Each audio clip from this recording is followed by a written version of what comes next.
Kathie Lee Gifford says Trump saved her from psychopathic murder after she received death threat. Trump sent his helicopter to fly Gifford and her newborn daughter to his hotel so they could evade a stalker who threatened to kill her. Kathie Lee Gifford is speaking out about how President Donald Trump saved her and her newborn daughter from a dangerous stalker. During a recent interview on the Sage Steele Show, the 71-year-old TV personality became emotional as she recalled the incident 31 years ago. Gifford said she and her baby daughter Cassidy were on their way to Atlantic City, where Gifford was to host the Miss America pageant, when her late husband, Frank Gifford, was notified she had received a death threat. The FBI called my husband and they said, "Mr. Gifford, we have a problem. There's this guy. This is a very, very bad human being. He was a psychopathic murderer, a rapist and murderer. And he's coming to get your wife," she shared. The former Live with Regis and Kathie Lee host told Steele she had just given birth to Cassidy 6 weeks earlier. Gifford, along with her baby daughter and a nanny, were about to leave in a van to drive 3 hours to Atlantic City when Frank received the call from the FBI. She recounted how the FBI asked Frank for the family to proceed with their original plans so they wouldn't tip off the suspect. They said, "We would like you, Mr. Gifford, to just keep your schedule and have your wife keep her schedule. Because this guy, we don't want him to know that we're onto him," Gifford said. Gifford said the FBI informed Frank the man had raped and tortured his own aunt. She explained that the man's aunt had managed to escape long enough to call the police. "I never heard it until just the other day. Somebody told me how she finally got away from him," Gifford said. "He left. He stole her keys and told her, 'Now I'm going to go after Kathie Lee.'" The Daytime Emmy Award winner recalled that Frank told the FBI he would not agree to its request that he and Gifford keep their usual schedules until he made one. "Call." And he called Donald, she said. Gifford explained that she always stayed at the Trump Plaza and Casino when she was in Atlantic City, which made it easy for the man to know her location.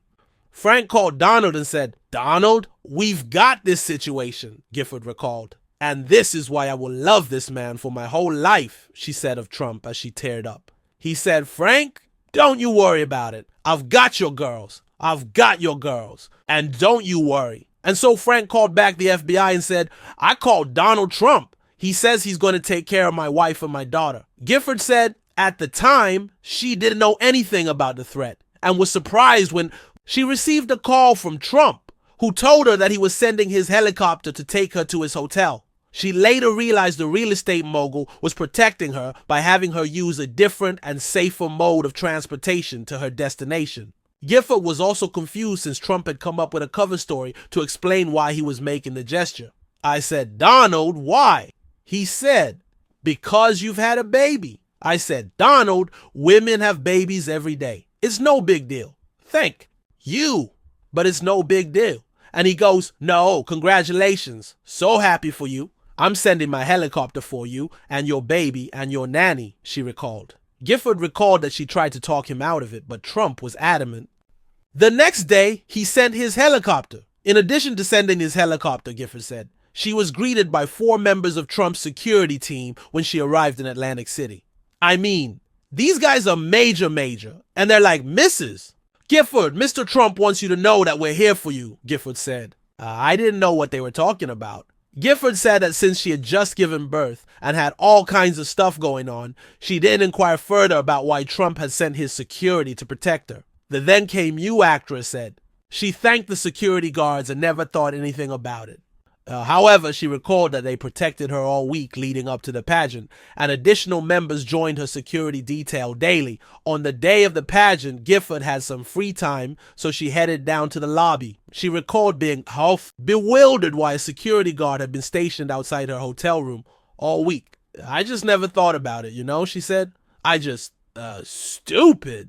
But he never said a word. Nobody said a word to me." After she arrived at the lobby, Gifford was stunned when she saw a newspaper with a headline about her death threat. She contacted the organizers of the pageant, who asked her if she had reconsidered hosting and performing at the event due to the threat. I said, "Hell no," she recalled. "Nobody's gonna make me afraid." Gifford said she went to the pageant and then was taken home by a different route. She later realized that an FBI officer had been guarding her son Cody, who was 3 years old, at her home in Connecticut. Gifford said the following day she and Cody went to a movie theater where she was informed by the FBI, which were guarding her, that the man had been caught. In the middle of the movie, one of the FBI guys comes over and goes, "Mrs. Gifford, we got this son of a bee on," she recalled. I said, "Thank you so much." At the beginning of the episode, Gifford explained she had previously rarely shared the story of how Trump helped her, because the late Reverend Billy Graham had warned her long ago to stay out of politics. He said, "Just tell people that God loves them," Gifford recalled of Graham's advice. And all these years, that's what I've done. You've never heard me say a thing about politics, ever. And now I'm ready to, she said. I'm ready to now, because first of all, Billy's gone. I saw him right before he died. The famous evangelist died of natural causes at the age of 99 in 2018. Gifford said she knew Graham would understand why she had to be very honest now and speak out about how Trump had saved her. However, she explained that she still hates politics and dislikes some of Trump's rhetoric. I would cringe at times. I would go, "Donald, no," she said. "That's not the man I knew, you know. But the story I just told you is the man I know.